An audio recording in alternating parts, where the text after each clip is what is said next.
vida, ela não se define por tamanho. Ela não se define pelo lugar ou por necessidade de um ambiente especial. Ela não se define pelo nível de desenvolvimento, nem pela capacidade de se defender. Nós conhecemos seus sinais. Ela é fácil de se reconhecer. Até mesmo por seus sinais silenciosos e ondas invisíveis. Vida. Nós a reconhecemos quando a vemos. Nós a reconhecemos melhor quando a vemos ser tirada. Distribuição: Estação Luz Filmes. Versão brasileira: Wood Video, São Paulo.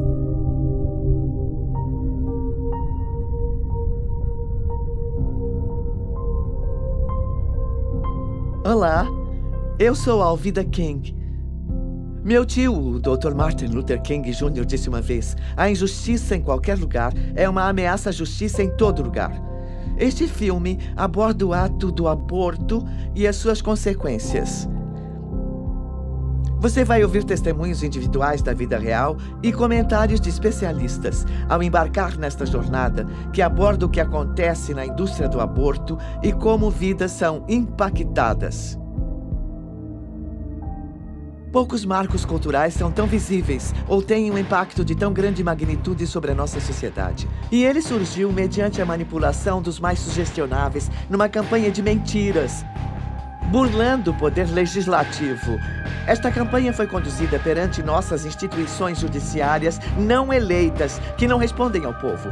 A justiça tornou o aborto um direito da mulher, a autoridade de decidir sobre o próprio corpo e sobre a vida independente que se desenvolve dentro dela.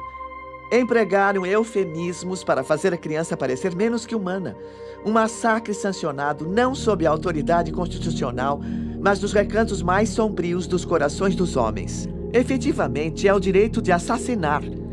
Para justificá-lo, a justiça ignorou fatos científicos incontestáveis.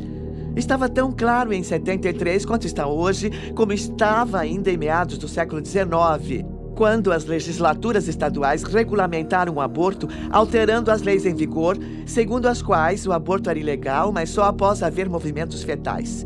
Esta mudança veio após a declaração da ciência, segundo a qual a vida humana se inicia na concepção.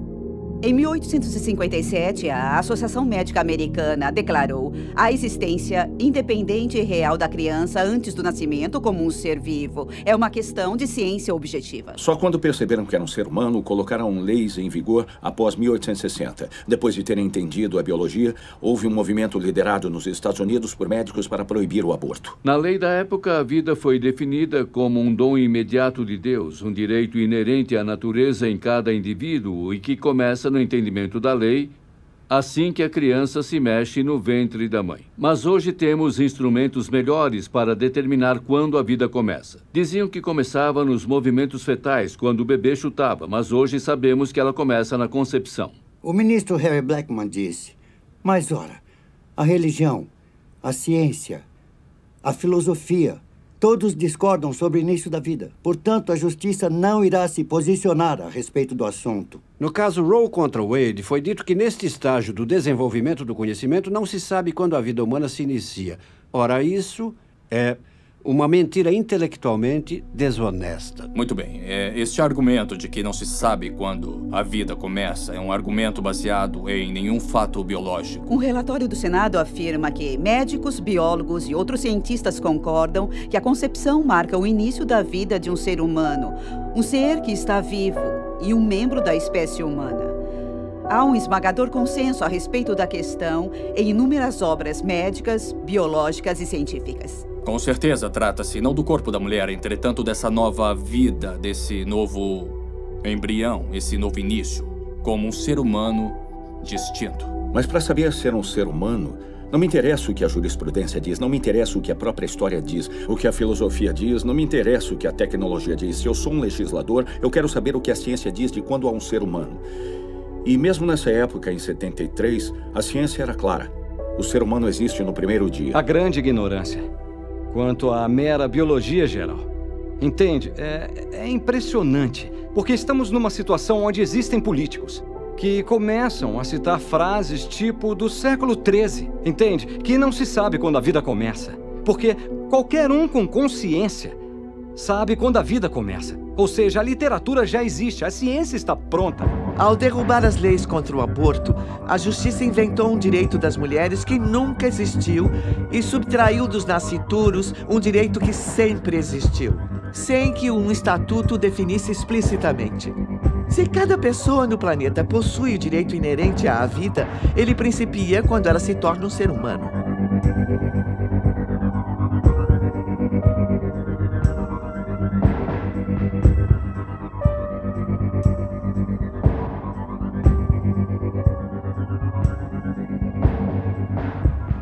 Os fatos científicos não devem ser postos em dúvida. É quase risível até onde algumas pessoas iriam para tentar questioná-los. O que eles iriam ver é que quando se compara o genoma do DNA da mãe com o dos embriões, mesmo numa fase muito inicial, observa-se que se trata de dois indivíduos independentes e distintos.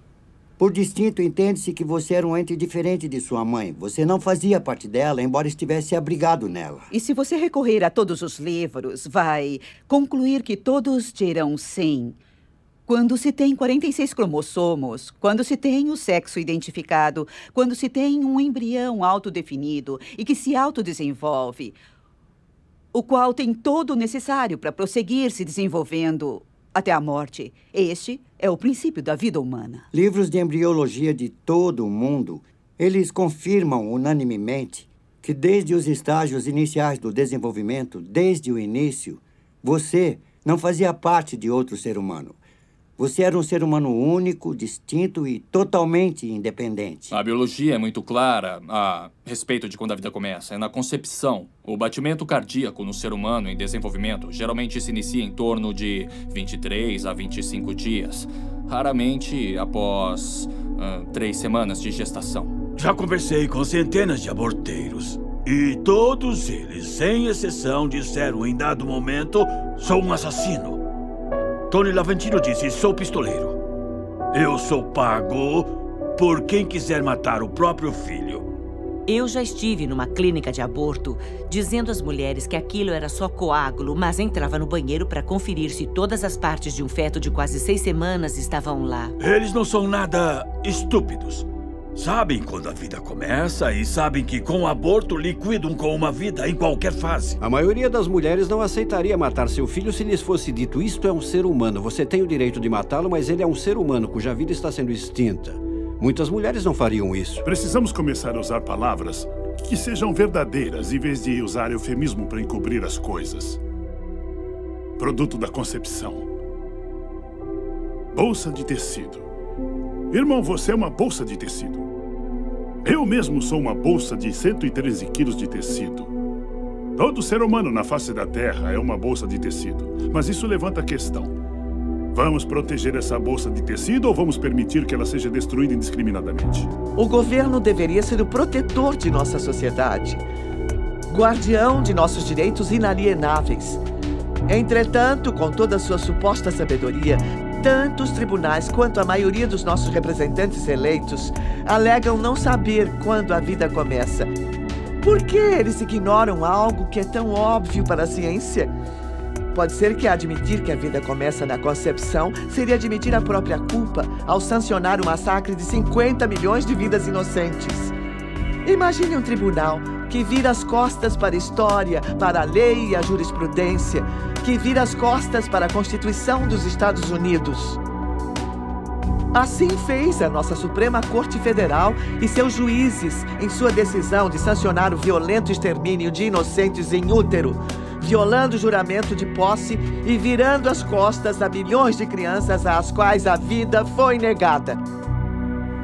Há mais de uma década, uma decisão da Suprema Corte literalmente apagou das constituições de 50 estados dispositivos que protegiam os direitos dos nascituros. O aborto voluntário já tira as vidas de quase 1,5 milhão de crianças não nascidas por ano. Legislação sobre a vida que ponha fim a esta tragédia um dia tramitará no Congresso. E eu e vocês jamais descansaremos até este dia.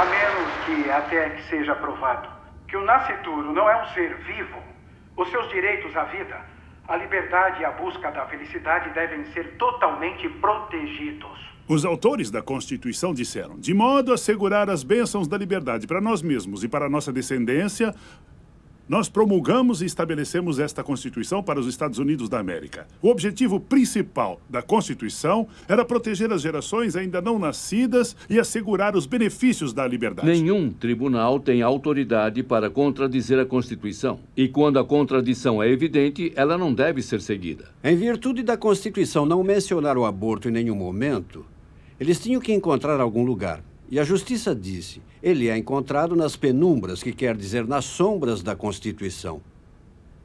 A Suprema Corte não pode revogar direitos que são tão inalienáveis.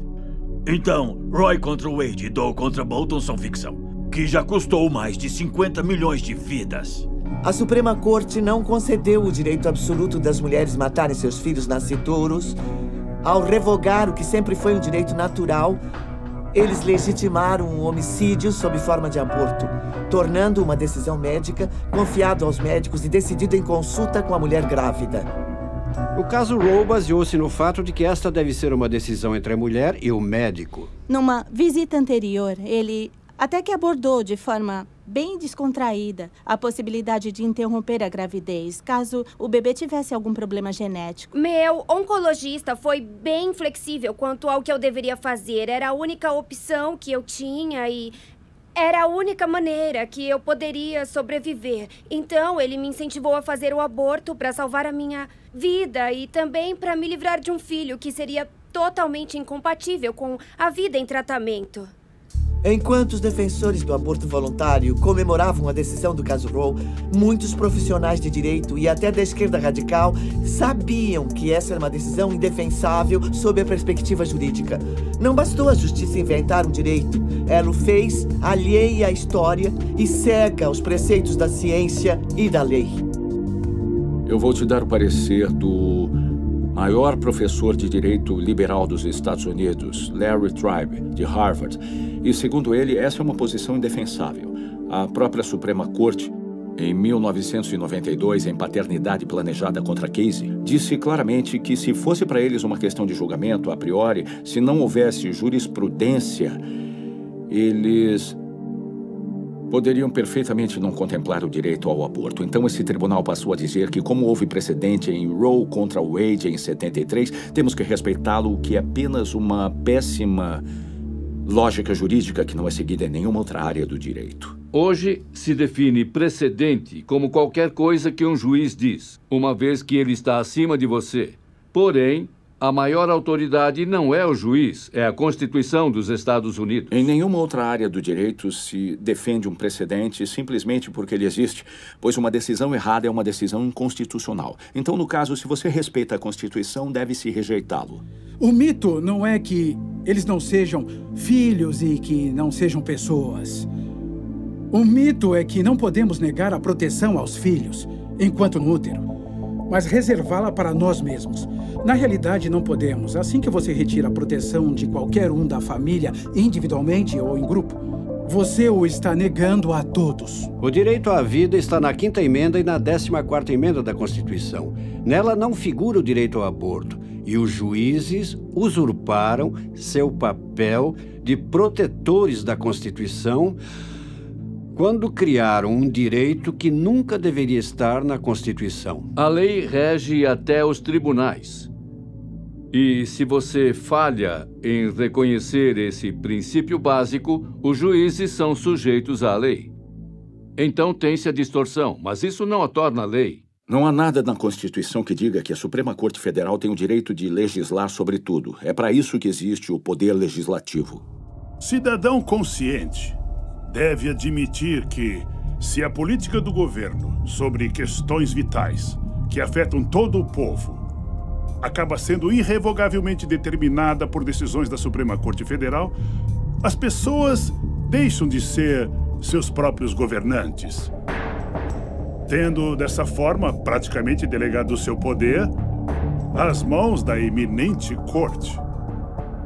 Bem que Abraham Lincoln, por ocasião do seu discurso de posse, disse basicamente que se a Suprema Corte é árbitro último do que a Constituição diz, então deixamos de ser os nossos próprios governantes e a Suprema Corte, então, é nossa tirana. Um desfecho previsível que se desenrola a partir deste direito fabricado poderá ser visto num segmento da nossa sociedade. Se os abortos continuarem e a tendência predominante persistir, a coletividade afro-americana verá um nítido declínio populacional, pois não teremos mais a taxa de reposição de 2,1 necessária para manter uma população estável. Com o tempo, a nossa população distinta se tornará politicamente irrelevante. Tudo pelo que temos lutado e conquistado até hoje em nossa história não terá sido nada além de um breve momento, quando fizemos a diferença e tínhamos uma voz no palco político dos Estados Unidos. Silenciada pelas mãos dos pró-aborto. Nos Estados Unidos, após Roe contra Wade, cerca de 10% da raça branca foi dizimada via aborto e 28% da raça negra foi dizimada pelo aborto também. Para cada 5 mulheres afro-americanas que engravidam, 3 optam por abortar. Todos os dias, 1.452 crianças afro-americanas, dentro de um total de 4.000, morrem em útero via aborto. Afro-americanos constituem 12% da população, mas compõem 36% de todos os abortos. Então, somos desproporcionalmente afetados pelo aborto. E o aspecto racial disso é, sim, muito claro. Eles fazem abortos 2 vezes mais do que o resto da sociedade norte-americana. Isso não acontece por acaso. Abortos acontecem quando pessoas são um alvo. Após 35 anos de abortos, já perdemos 14 milhões de vidas. Utilizamos só 25% de todos os outros serviços, mas quase 45% dos abortos realizados. Cada mulher deve ter 2,1 filhos para manter uma população estável num país desenvolvido como os Estados Unidos. Como pela primeira vez em 2003 a natalidade negra ficou abaixo da taxa de 2,1 dentro dos próximos anos, a população negra atual entrará em declínio. Como afro-americano, eu sei que a maioria das pessoas considera a escravidão como sendo a pior coisa que já aconteceu nos Estados Unidos. Mas devido ao fato de eu estar aqui vivo hoje, e o aborto certamente não teria me facultado esse privilégio, então eu digo que o aborto é a pior coisa que já aconteceu nos Estados Unidos. Muita gente considera a escravidão como sendo a prática mais hedionda que o governo dos Estados Unidos já permitiu. E também há aqueles que sabem que até os africanos trazidos nos navios negreiros, que perderam a vida, talvez 1 ou 2 milhões, são apenas uma parte de uma grave prática opressiva que perdura até hoje. Nos Estados Unidos, desde Roe contra Wade, 14 milhões de bebês afro-americanos somaram-se ao contingente dos que vêm sendo oprimidos, seja pela cor da pele e, mais recentemente, pelo tempo de gestação. Eu creio que o maior fracasso em relação à questão do aborto tem sido a liderança negra. Estou muito preocupado que o clero negro e nossos representantes negros no Congresso e nossas organizações sociais, como a Associação Nacional para o Progresso das Pessoas de Cor, mantêm profundo silêncio sobre a questão. E se cala, então consente. Aí temos essa horrenda realidade, com as lideranças negras ajudando a perpetuar o genocídio de seu próprio povo.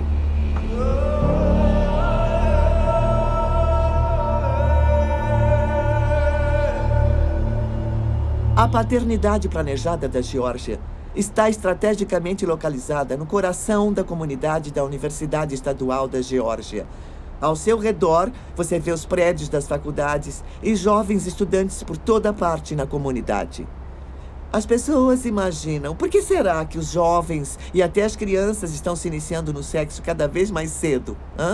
Bem, não é tão difícil de descobrir. Você tem a paternidade planejada no centro da comunidade universitária, não muito longe das escolas de ensino médio e com jovens caminhando por toda parte, e que podem entrar lá e receber orientação de paternidade gratuita, anticoncepcionais a baixo preço e preservativos grátis. E quando tudo falha, eles fazem aborto. 20 anos após Roe contra Wade, as pessoas organizaram suas vidas pessoais em torno da disponibilidade do aborto como alternativa quando a contracepção falha. A paternidade planejada é um dos maiores distribuidores de recursos de controle de natalidade, mas eles falham 2 milhões de vezes por ano nos Estados Unidos. E o que vemos, segundo o Instituto Alan Guttmacher, que é um órgão de pesquisa da paternidade planejada, quase 2 em cada 3 mulheres praticando aborto usavam contraceptivos quando engravidaram. Assim, é uma maravilhosa forma autorrealimentada de se vender um produto. Aí o produto falha, aí se oferece às pessoas o aborto para corrigir a falha do produto que eles mesmos vendem. Tínhamos um programa de venda de abortos que se chamava de educação sexual. Era vencer a timidez natural, separá-las dos pais e de seus valores e nos tornarmos os especialistas em sexo das vidas delas para que recorressem a nós. Aí dávamos um anticoncepcional de baixa dosagem e ficavam grávidas. Ou um preservativo defeituoso porque não tínhamos os mais caros, só os mais baratos. Nossa meta era entre 3 e 5 abortos de cada menina entre as idades de 13 e 18 anos. Sendo jovens de tenra idade, eles estão sexualmente ativos. E dizem que se conseguirem fazer uma menina de cerca de 16 anos fazer um aborto, ela irá fazer mais 3 ou 4. Porque ela permanece sexualmente ativa. Então, dão anticoncepcionais, oferecem as marcas mais baratas de tudo e ainda usam a máscara de que querem ajudar e enganam todo mundo. Oferecem um anticoncepcional de baixa dosagem que, para se exercer qualquer nível de atividade sexual, tem que ser tomado no mesmo horário todos os dias. A menina não respeita o horário e, ao perder o rigor, ela fica com o sistema desprotegido. A atividade sexual vai de 0 vezes por semana até entre 5 a 7 vezes por semana. Se ela não tomar a pílula corretamente, engravida. E para quem ela liga quando engravida? Liga para nós, os especialistas, e estamos a postos. Temos um roteiro planejado para superar cada uma das objeções. É assim em vendas. Superando a objeção, você vende o serviço, neste caso, o aborto. E quando ela liga, a primeira providência é tranquilizar. Então a menina confessa que acha que pode estar grávida e a aconselhadora, que é na verdade uma operadora de telemarketing treinada para fazer vendas por telefone, mas é chamada de aconselhadora, diz: nós podemos resolver seu problema, ninguém precisa saber. Aí a primeira pergunta é: qual foi o primeiro dia do seu último ciclo normal? E ela fornece a tal aconselhadora a data e ela diz: você está grávida de 8 semanas. Ela não diz que você pode estar grávida, ela não diz talvez, ela diz são 8 semanas. Aí ela planta a primeira semente neste longo canteiro de vendas e o mais triste é que na mente da garota ela é a autoridade. Ou seja, a especialista em gravidez e as perguntas são: isso é uma boa ou má notícia?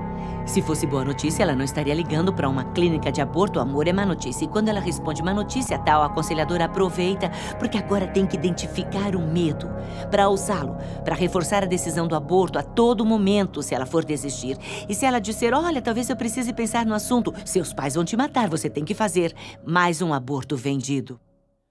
A paternidade planejada ajuda as pessoas sob a influência de Margaret Sanger, a fundadora, para esterilizar pessoas, para abortar bebês, para matar bebês e mutilar mulheres. A paternidade planejada realiza a maioria dos abortos nos Estados Unidos, sob o nome de algo que parece tão útil: paternidade planejada. Margaret Sanger disse que queria livrar o mundo dos parasitas humanos e os nazistas disseram exatamente a mesma coisa: vidas que não merecem viver. Ela é racista e eugenista, e a finalidade de sua organização, que era originalmente chamada Liga Americana de Controle de Natalidade, foi resumida num cabeçalho da revista Boletim do Controle da Natalidade como sendo criar uma raça de puros sangues. Outra frase era controle natal, um farol seguro em nossas trevas raciais. Um dos membros que integrou a cúpula, um de seus assessores de maior confiança, foi Lothrop Stoddard, que escreveu um livro em 1922 chamado A Emergente Onda de Cor contra a Hegemonia Branca Mundial, no qual ele disse que cruzamentos com o negro sempre foram fatais. Margaret Sanger, quando fundou a Liga Americana de Controle de Natalidade, mais tarde Paternidade Planejada, tinha uma agenda eugenista para, entre aspas, eliminar as raças inferiores. A paternidade planejada até hoje se recusa a admitir que Margaret Sanger é racista.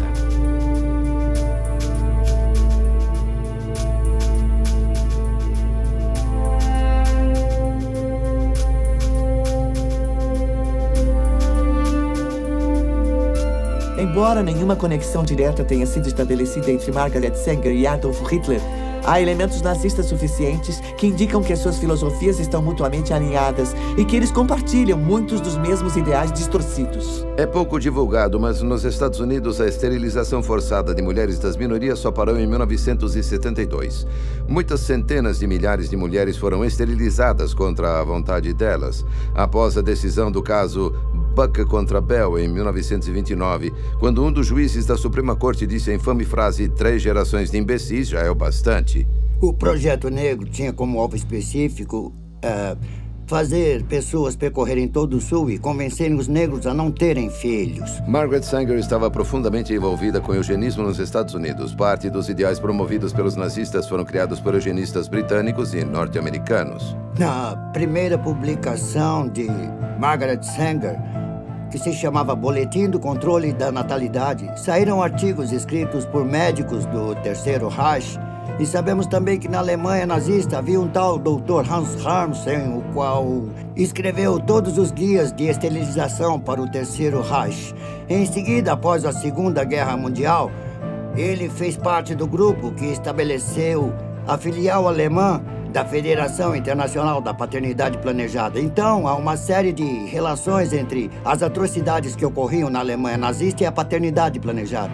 Embora as esterilizações forçadas de mulheres negras tivessem terminado em 72, o movimento eugenista prosseguiu com a derrubada das leis estaduais em 73, quando da instalação do caso Roe contra Wade. Enquanto o método havia mudado, os resultados ainda eram obtidos, só que agora os eugenistas seriam capazes de continuar a matar bebês e mutilar mulheres em escala industrial. Com o foco voltado para as coletividades minoritárias e estimulando o aborto em taxas bastante elevadas, estariam garantindo o declínio populacional daqueles que Margaret Sanger considerava os parasitas. Este grande holocausto na coletividade afro-americana se baseia no racismo via paternidade planejada. Muita gente conhece o caso de Roe contra Wade, que legitimou o aborto após o primeiro trimestre de gravidez. Foi o caso de Doe contra Bolton, centrado em Sandra Cano, que legitimou o aborto durante os 3 trimestres. Esta decisão legitimou matar um ser humano perfeitamente viável até o dia do seu nascimento.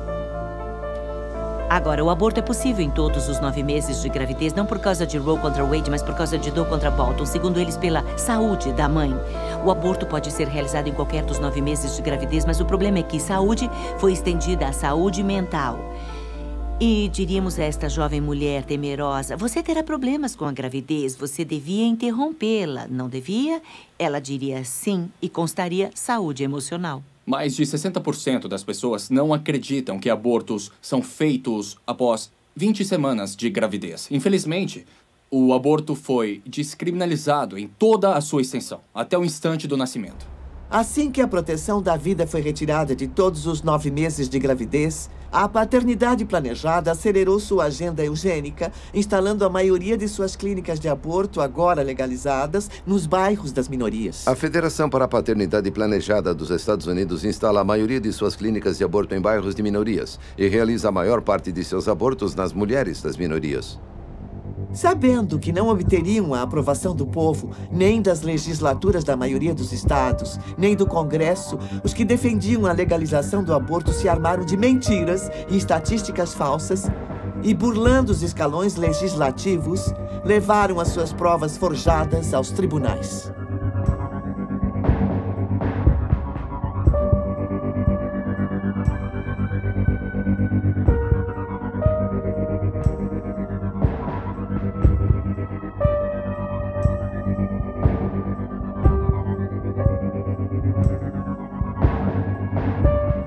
Havia dados verdadeiros antes do aborto ser legalizado, quando entre 40 e 70 mulheres morriam por ano por abortos nos Estados Unidos. Mas o problema é que então todos eram amplamente divulgados e depois de Roe contra Wade foram omitidos. Por isso nós cremos que entre 50 e 100 mulheres morrendo pelo chamado aborto legal é provavelmente ainda o número mais preciso nos Estados Unidos.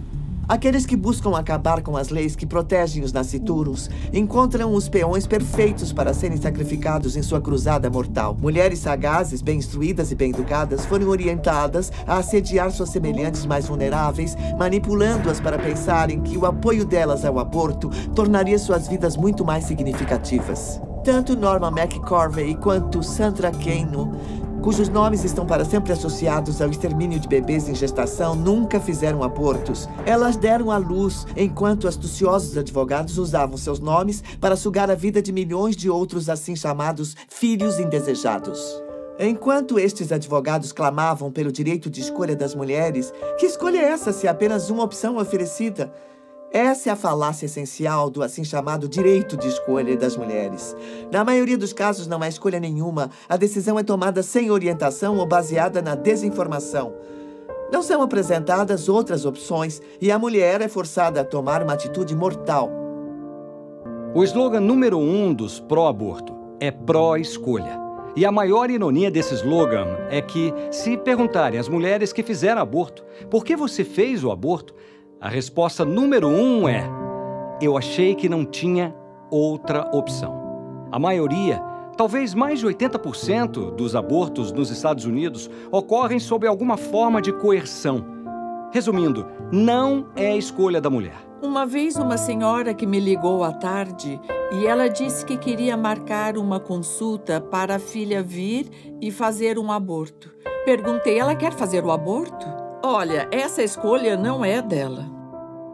Então procurei orientação junto a uma aconselhadora cristã. Ela continuou dizendo que eu precisava fazer o aborto e que ter ele não seria a melhor coisa para eu fazer e isso não seria bom para os meus filhos.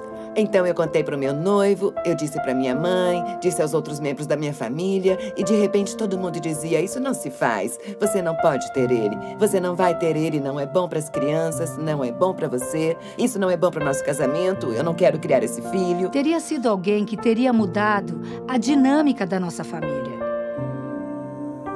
E as relações que eles teriam criado teriam mudado a todos com quem eles interagiriam. Mas eles não estão aqui. Num aborto, não se trata de escolha, trata-se de desespero. Não se trata de pessoas que fazem abortos porque têm liberdade de escolha. São pessoas fazendo abortos porque percebem que não têm liberdade nem escolha. Ele forçava o aborto e isso ia me deixando revoltada a um tal ponto que isso me deixava mal. Eu só achava que ele não gostava de mim, que ele só ficava pensando em como resolver o assunto. E essas foram exatamente as palavras que ele usou. Temos que dar um jeito nisso. Mas eu tinha medo, estava em crise. Nesse ponto eu percebi que não tinha escolha. As mulheres são as vítimas e, em muitos dos casos, as mulheres são coagidas. E em meio à crise, lamentam que tiveram que tomar a decisão. As mulheres se sentem ameaçadas que, se não fizerem aborto, elas vão acabar sendo punidas por isso. Há histórias de namorados que dizem: eu te dou dinheiro e nossa relação continua se você fizer o aborto. Se você optar por ter o bebê, aquela é a porta. Eu estava namorando um rapaz e fiquei grávida. E as primeiras palavras dele foram: você não vai ter ele, vai? Eu me lembro desse peso no meu coração. Aí eu pensei, bom, eu acho que não. E eu estava sob muita pressão. Simplesmente eu acho que a minha opção não foi por escolha. Eu acho que foi...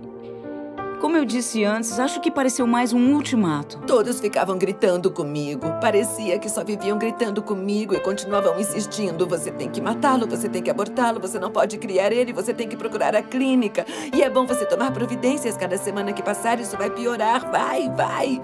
E eu acabei não aguentando tanta pressão deles. E como supostamente eu ia arruinar a vida de todo mundo, eles eram implacáveis. Eu não conseguia ficar um só dia sem ouvir eles. Estivessem eles falando mesmo comigo, ou eu apenas lembrando de algo que me disseram há poucas horas. Enfim, eles me bombardearam por isso. Então eu acho que tenho que carregar esse fardo para todo mundo poder ficar satisfeito. Muitas vezes, sob coerção, a mulher decide fazer o aborto convicta de que está em maus lençóis e que o procedimento irá aliviar a situação. Infelizmente, os problemas estão apenas começando. As consequências físicas e emocionais desta decisão são sempre devastadoras, perdurando por bem mais do que os 9 meses que ela teria gestado um bebê ou por mais que o tempo que levaria para que o bebê chegasse à idade adulta. Nós lembramos de como nossas amigas eram, antes e depois. Pelo fato de o aborto afetar a essência de quem somos como mulheres e pelo fato de estarmos envolvidas em gerar uma vida que uma experiência como o aborto realmente deixa marcas. Há algo que acontece na mente de uma mulher quando ultrapassa o que eu chamo de linha tênue. Elas não dizem nada após 20, 30, 40, 55 anos. Às vezes, nem no leito de morte. Ninguém sabe por que elas, tão traumatizadas, ainda mantêm esse silêncio. Isso também pode ter efeitos psicológicos a curto e longo prazo para a mulher. A Suprema Corte disse que no caso Gonzalez contra Carhart, que isso não é ciência espacial. É corriqueiro notar que algumas mulheres sofrem consequências negativas do aborto. Ela disse, bom, eu tenho certeza que você tem transtorno do estresse pós-traumático do aborto que você fez aos 14 anos. Eu disse, não tem nada disso. Eu sempre achei que eu tinha depressão crônica, ou que era bipolar, ou tantas outras coisas que os médicos diagnosticaram, mas foi com certeza o meu aborto que causou sérios traumas emocionais por tanto tempo. Temos mais e mais homens e mulheres que fizeram aborto se declarando a respeito e tanto testificando a dor e o desespero que o aborto causou, quanto atestando o fato de que o aborto não resolveu seus problemas, só criou mais problemas. Em seguida, eles estão, pelo próprio testemunho, tornando impossível. Mas, por outro lado, dizer, ouça as vozes das mulheres, isso é uma coisa positiva para as mulheres, o que é lógico. Dizem isso há décadas e agora estão dizendo que o aborto é ruim. E então, mais tarde, as mulheres vão lamentar profundamente e sofrer anos com pesadelos e ansiedade e indescritível dor e angústia. Por que tantas mulheres, incluindo a mim mesma, têm sonhos com seus filhos? Em especial na minha situação, porque eu não pensei nele como um filho, mas eu tive pesadelos e sonhos com crianças. Eu conheço muitas mulheres que sofrem com pesadelos, que ouvem choros de bebê durante a noite, que são simplesmente incapazes de se relacionar com os filhos vivos. E o medo de ser descoberta. E se as pessoas souberem o que você fez? Quando as pessoas te acham uma deusa, não fazem ideia de que você matou 4 pessoas. A tristeza e a vergonha às vezes quase me sepultavam. Depois eu saí de lá e fui pra casa. Acho que foram os hormônios ou a ficha não caiu, mas as emoções, a realidade de tudo que aconteceu, e eu só me lembro de me encolher num canto e arrancar meus cabelos. Eu só pensava, eu não acredito, não acreditava que tinha feito aquilo. Em vez de só passar por uma crise de gravidez de 9 meses, eu já passei por 20 anos de inferno na Terra, só por exercer o meu direito de escolha. As mulheres dizem com frequência, não me disseram que eu ia sofrer por anos com meu aborto. Ninguém me disse que eu teria pesadelos com meu bebê.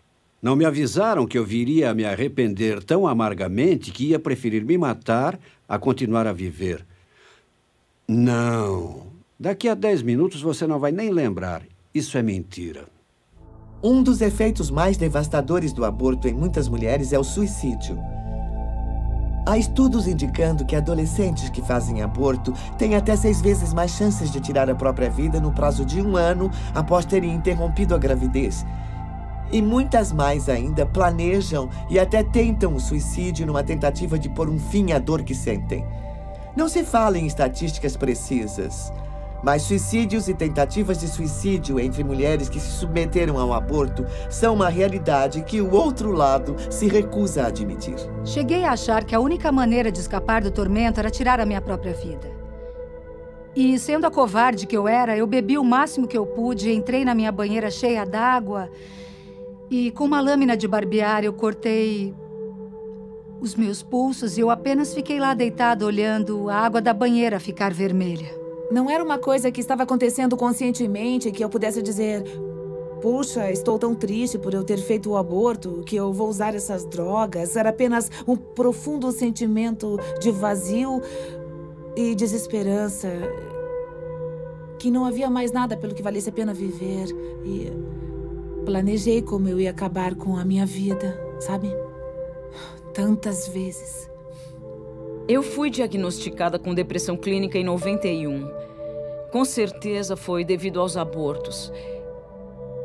Eu me tornei extremamente suicida depois dos abortos.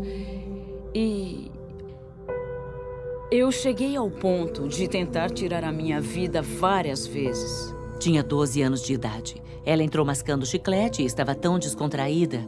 Ela fez o aborto e voltou 2 semanas depois para a consulta.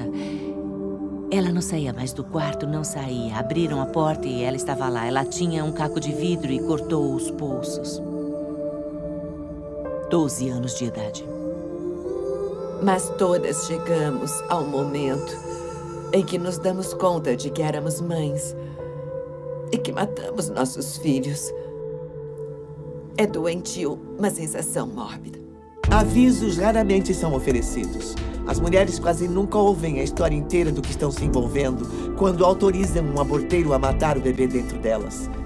Nem sobre as consequências e efeitos conhecidos, como câncer de mama, vertigens e outros traumas femininos, ainda que eles só afetem metade das mulheres ou 1/4 das mulheres. Não seria melhor deixá-las saber o que elas podem sofrer por sua escolha?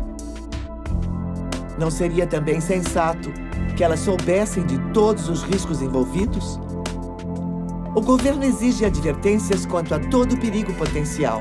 Cada maço de cigarros, cada garrafa de bebida alcoólica, cada embalagem de medicação traz um aviso de possíveis riscos à saúde.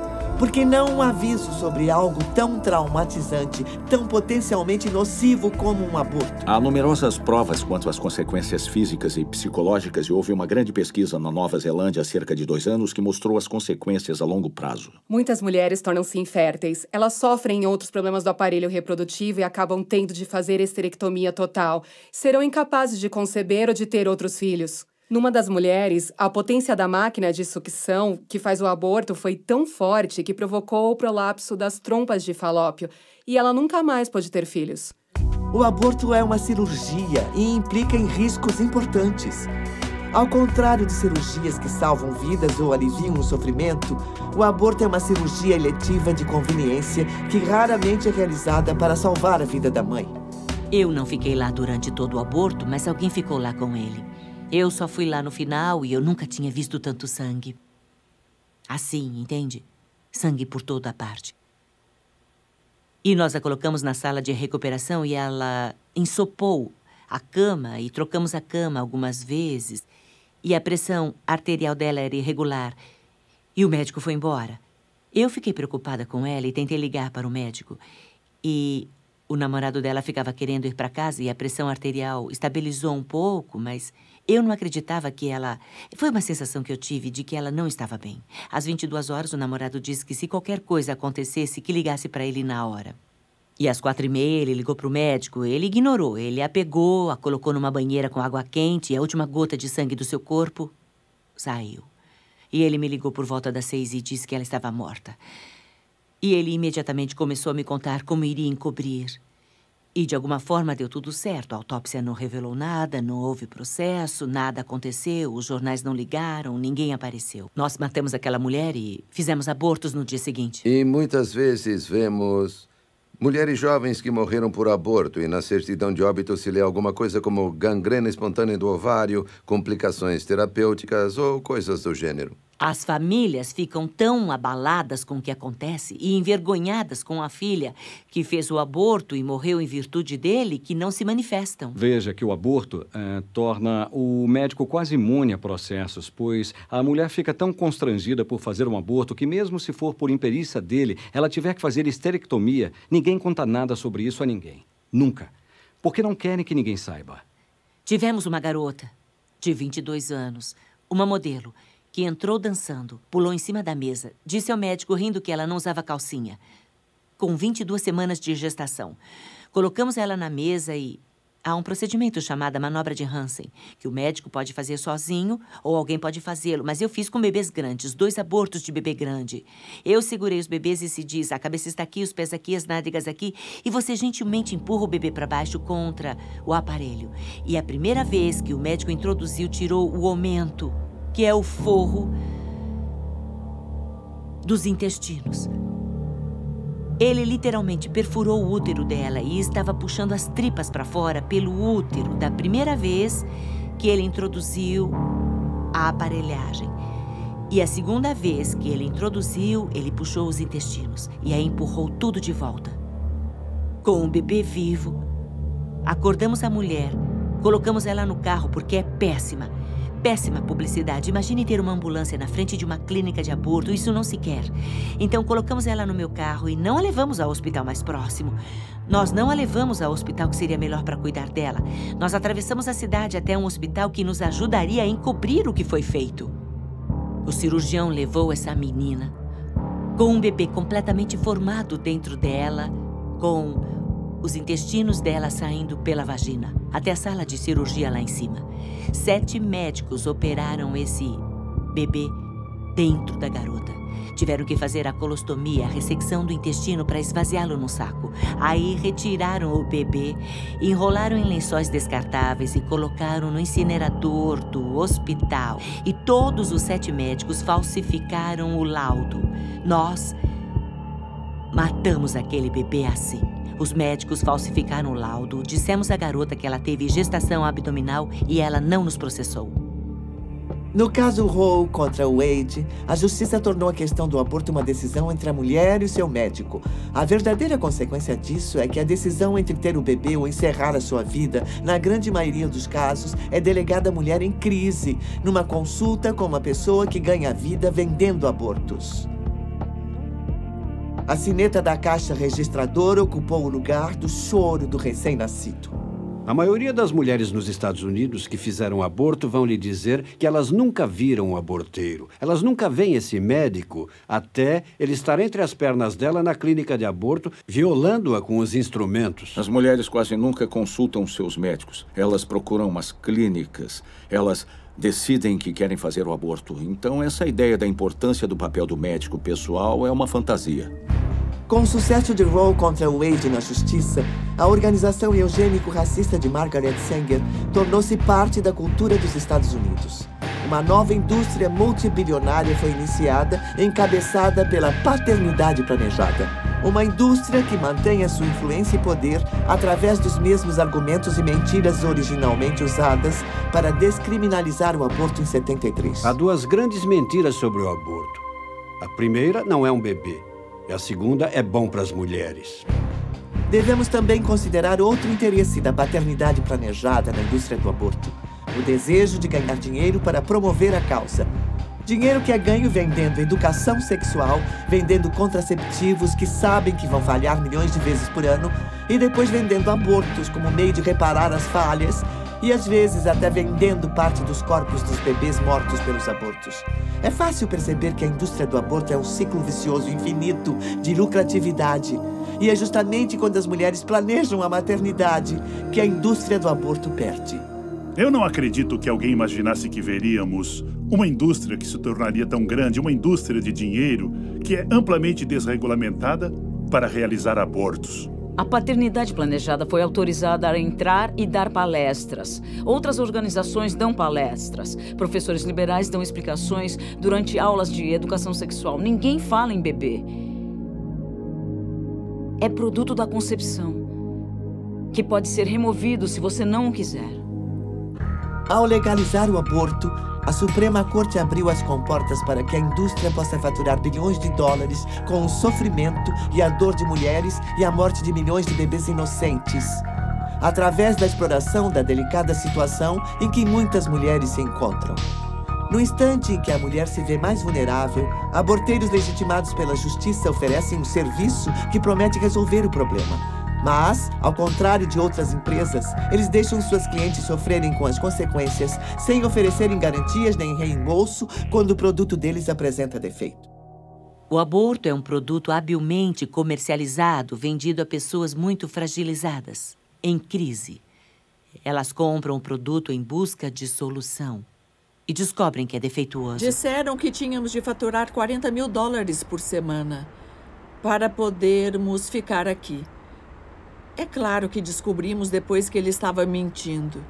Que ele queria apenas capitalizar recursos financeiros, entende? O aborto é um ramo muito lucrativo. Abrimos uma clínica em 30 dias. Ela cobriu os custos no primeiro mês. Era uma usina de lucro. E já estávamos a caminho de abrir mais clínicas. Digo, aliás, que o nosso plano era abrir mais 3 clínicas em 1983 para que eu pudesse ser milionária em 84. Há muito dinheiro envolvido. Nós nunca aceitávamos cheque. E nós aceitávamos cartões de crédito, mas torcendo o nariz. Sempre pedimos às mulheres para trazer dinheiro. E por quê? Ora, para não precisar declarar ao leão. Eles ficavam umas 2 ou 3 horas e queriam fazer 20 abortos ou 30 e pegar o dinheiro e ir embora. Para eles não interessava se a instrumentação não estava limpa, se a instrumentação não estava em ordem. Eles só queriam ganhar o dinheiro, cumprir o turno e ir embora.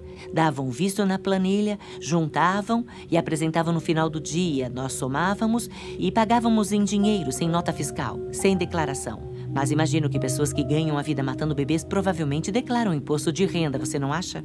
Nunca sabemos exatamente quanto é faturado, porque a indústria do aborto se esconde embaixo das saias das pacientes, sob alegação de sigilo médico. Quando uma organização fatura milhões e mais milhões de dólares disponibilizando abortos, e muitas vezes em coletividades, onde é o único fornecedor, eles têm um monopólio disso. Então, por que não promoveriam mais abortos, então? Porque mais abortos implicam mais dinheiro. Mais dinheiro quer dizer que eles podem ir ao caixa do governo, no caso da paternidade planejada, e dizer, vejam como estamos indo bem. E assim eles podem pedir mais dinheiro do governo. A paternidade planejada agora está em expansão. Estão construindo gigantescas clínicas de aborto, se antecipando à medicina socializada, porque esperam que se um democrata se tornar presidente dos Estados Unidos, a medicina socializada será introduzida. E então poderão cobrar entre $1.000 e $1.500 por abortos durante o primeiro trimestre, e tudo será pago pelo governo. Os defensores do aborto têm interesse financeiro nas mulheres que querem fazer aborto porque eles ganham se elas fizerem, e eles não ganham se elas não fizerem. Então, o que acha que ele vai mandar que elas façam? Se o auxílio às mulheres estivesse no centro da indústria do aborto, o assim chamado serviço de acabar com a vida do bebê poderia ser oferecido por muito menos do que é geralmente cobrado. A clínica permaneceria no azul e ainda teria muito lucro. Mas não é esse o caso. Os pró-aborto e as clínicas de abortos prosperam, aproveitando-se das mulheres em crise. Rapidamente deixou de ser questão de oferecer abortos às mulheres, era questão de lucro. Eu vi o potencial de faturar muito dinheiro. Eu atendi o telefone em casa à noite para não perder um aborto. Mas ela podia ver o teste de gravidez dela dar positivo ou negativo e eu mostrava um quadro na parede e dizia, este é positivo e este é negativo. E se era positivo, havia funcionários treinados para abordá-la e segurá-la bem forte pelo braço. E dizer, ela está confusa, ela está sofrendo, ela acabou de saber que está grávida e está deprimida. Aí, novamente, você puxa ela pelo braço para chamar a atenção dela e diz, se você tiver dinheiro, podemos dar um jeito nisso agora mesmo. Fizeram um teste de gravidez, disseram que deu positivo e me perguntaram se eu tinha dinheiro. Me disseram que se eu não tivesse naquele dia, que eu teria que voltar e sairia mais caro, porque eu estava exatamente no ponto das 13 semanas. Se ela fosse para casa e conversasse a respeito, sua estrutura de apoio familiar a ajudaria e diria que o aborto não era a resposta, mas se ela agisse de acordo, estaria sob controle. Mas uma certa porcentagem desses testes de gravidez dá negativo. Não dão todos positivo. E não esqueça que custa a mesma coisa fazer um teste dar negativo quanto positivo. Se o teste desse negativo, era uma técnica de vendas diferente. Dizíamos, esse teste deu negativo. Mas sabia que esse teste não é sensível para detectar uma gravidez recente? Você pode estar grávida e o teste daria negativo. E você quer saber hoje, não quer? E ela diria que sim. E nós dizíamos, temos outro teste que você pode fazer. Vamos fazer ultrassom. E colocávamos ela na mesa. Poderia colocar qualquer pessoa na mesa. E eu encontraria uma gravidez, porque você só precisa encontrar uma bolsa. Todo mundo tem bolsas no abdômen. E a menina não sabe como é um útero em gestação. Aí é só encontrar uma pequena bolsa no abdômen. Você joga na tela e fala, vê ali, você está grávida. Ela ficava chocada. Alguém pegava ela pelo braço e dizia, se você tiver dinheiro, podemos dar um jeito nisso esta noite. Soubemos de uma menina de 16 anos que achou que estava grávida. Fizeram o aborto dela. Ninguém viu o que tiraram dela. Não havia bebê nenhum. E ela cometeu suicídio. E aí, na investigação, eles fizeram a perícia e não havia indícios de que estivesse realmente grávida. Existem estudos que mostram que o aborto é ruim para a saúde da mulher. Saúde emocional e física, mas esses estudos vêm sendo abafados. Eles vêm sendo questionados, são contestados, porque existe um grande volume de dinheiro faturado pela indústria do aborto. E o dinheiro que os políticos recebem da NARAL, das organizações pró-aborto, da paternidade planejada, Mary Stoppes International, Ou seja, esse é o dinheiro que está financiando campanhas e está apoiando candidatos. Ninguém vai contra esse dinheiro, nem se manifesta contra ele. O aborto tem profundas consequências, as quais aqueles que lucram com ele não querem que as mulheres saibam.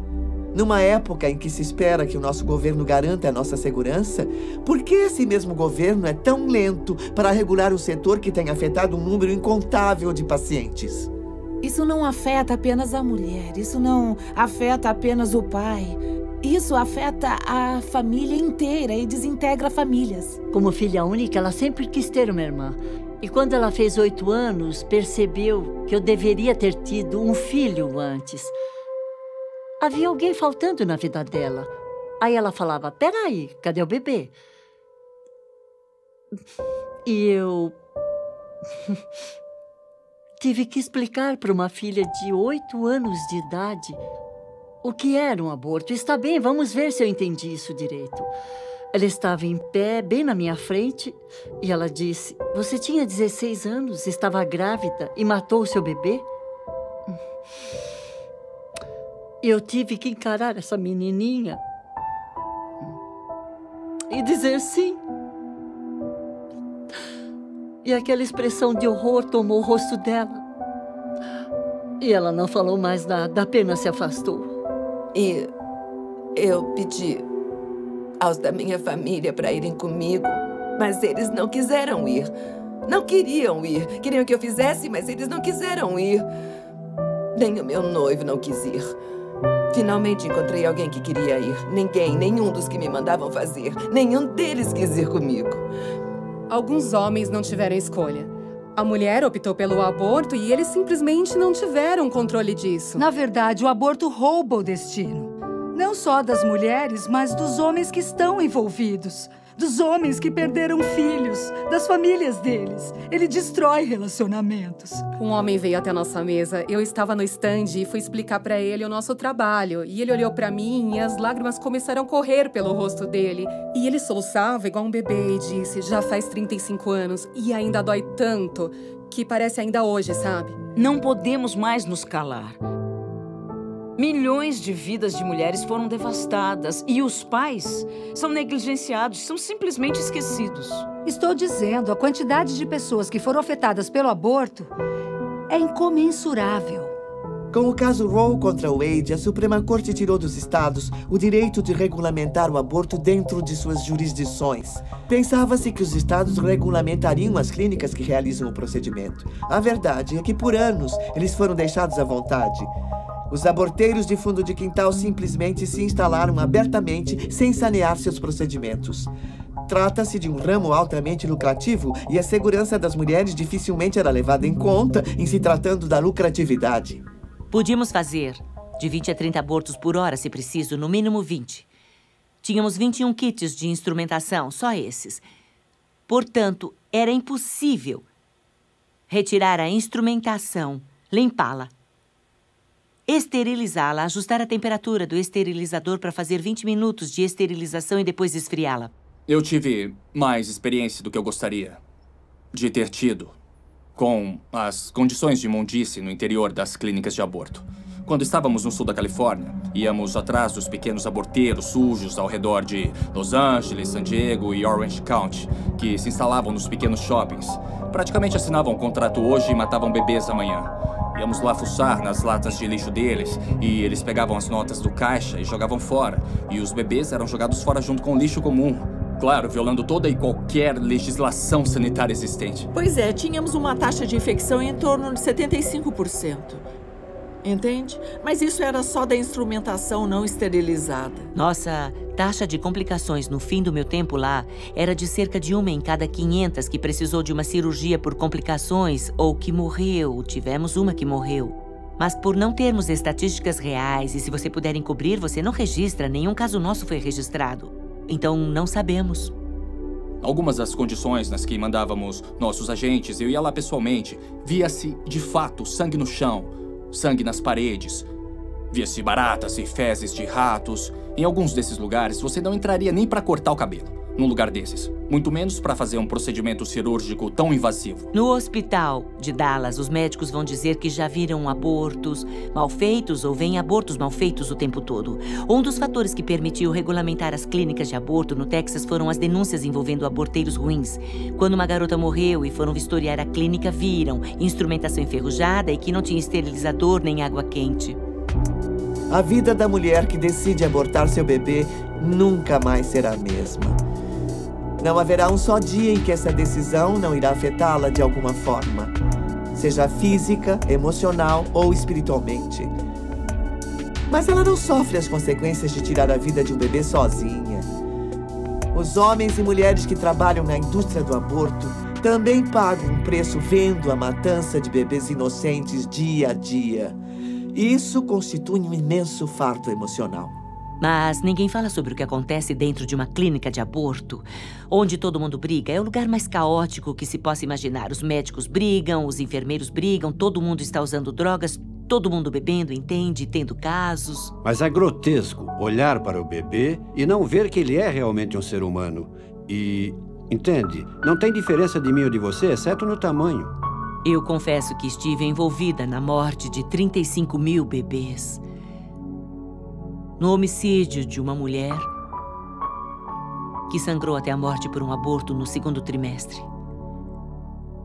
Por 19 mulheres que fizeram esterectomia ou colostomias. E nunca nenhuma apareceu em nenhum jornal, nenhum processo. Mas eu não consigo lidar com o fato de eu mesma ter tirado a vida do meu próprio filho com o aborto.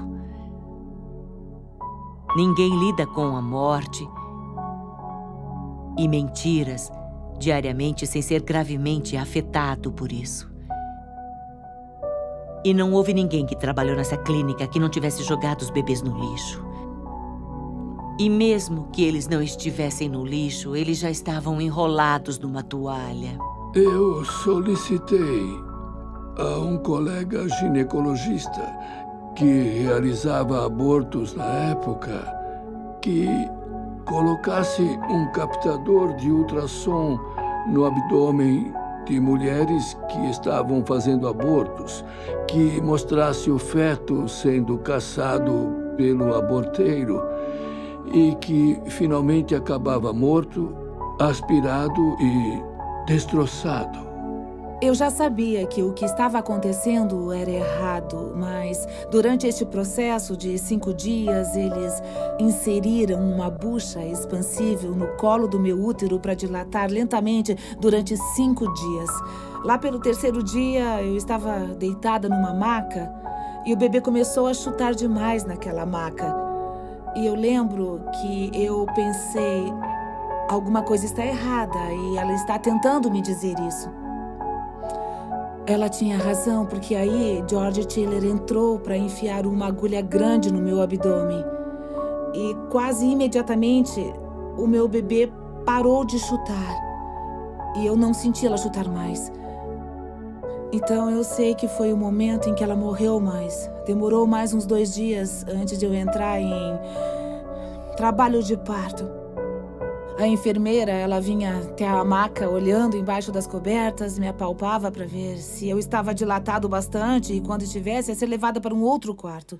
Ela me levou com um soro de cadeira de rodas até esse outro quarto, onde todas as outras mulheres entraram. Eu vi que o quarto que eu entrei era uma espécie de banheiro com um sanitário. E a enfermeira mandou eu me apoiar nela para poder jogar o meu bebê no sanitário.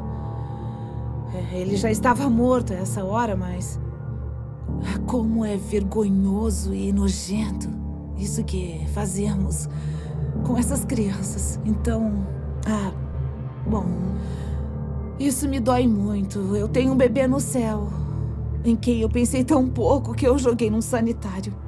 O resultado foi o filme de um feto sendo atacado pelo aborteiro por baixo, enquanto filmávamos de cima. Em outras palavras, pela parte superior do útero. E As imagens desse filme eram pavorosas, hediondas mesmo.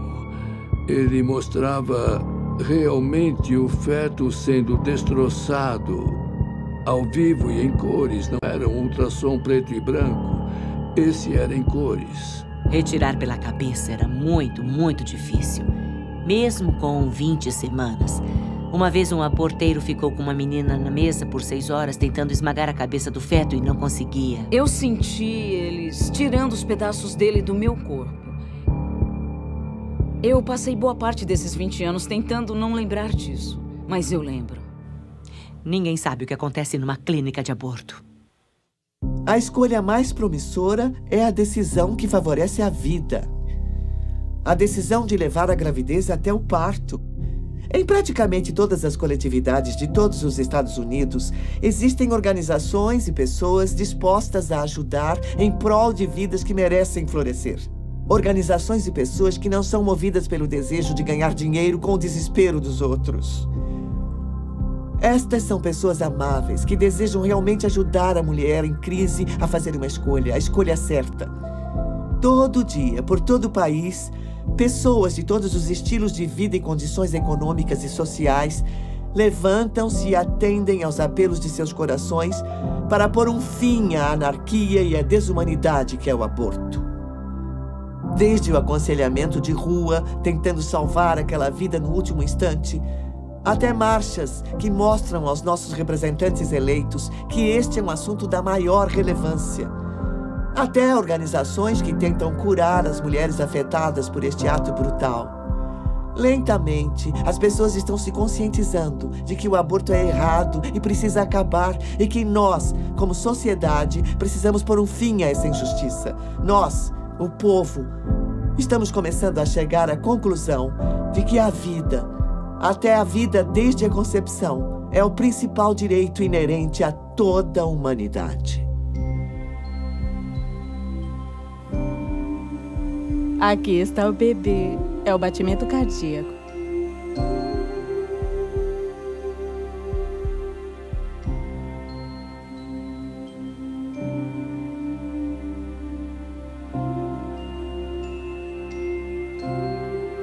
Parece até de uma pessoa adulta.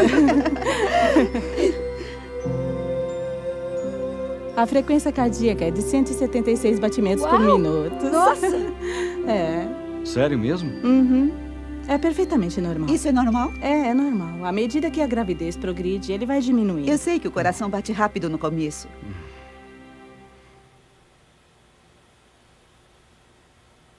E todo dia eu penso como poderia ter sido. Como teria sido se eu tivesse tido meu bebê? Eles só não sabem que há recursos e estão em um completo desespero. Por isso precisamos estar lá para amá-las, mostrar que nos preocupamos e levar a elas a ajuda que precisam. Se uma mulher está pensando em abortar, que não acredite nessa mentira, senão irá perder a maior bênção de sua vida. E essas mulheres têm que saber que são especiais e amadas, e isso ajuda 100%. Porque elas não querem necessariamente ver cartazes e faixas sobre o erro que estão cometendo. Elas sabem que é errado, elas sabem. Elas querem ouvir que são amadas e que há esperança. Todas que já tinham feito o aborto estavam me avisando para não fazer o aborto. Basicamente, pediram para eu aprender com o erro delas. Aprender com elas e não aprender errando, sabe?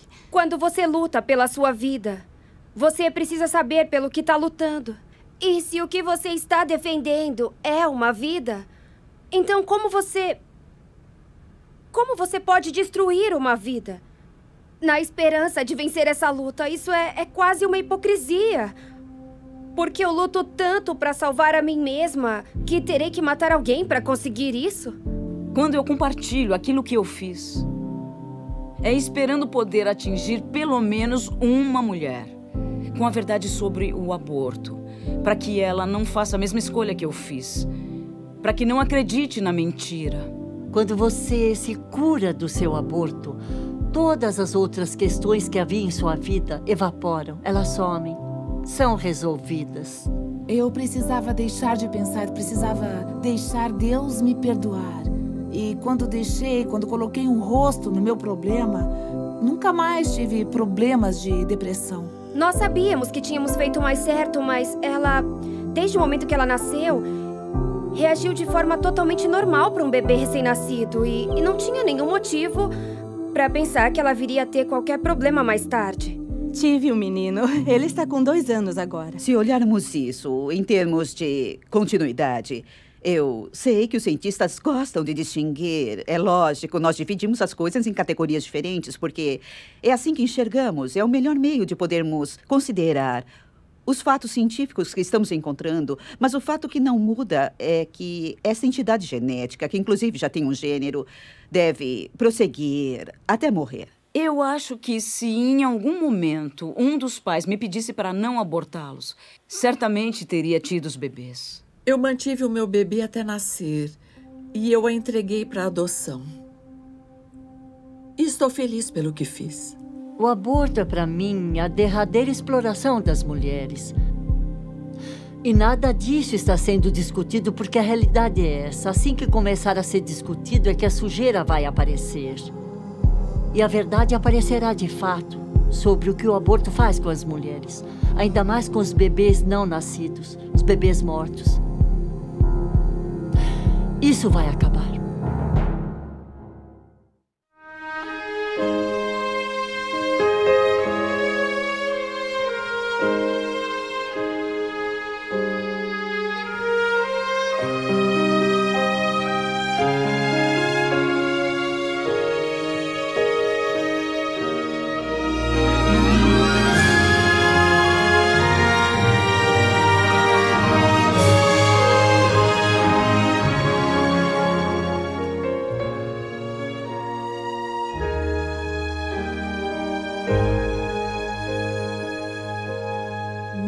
Be still when your back's against the wall. Victory, there seems no hope at all. I'll be your wings that soar so high, this side of paradise. Now be still until strong. Here I am, I'm your fire when it's cold. Here I am, I'm your guide when you lost your road. I'm your armor in the fields of war, when the enemy storms the door. Here I am forevermore.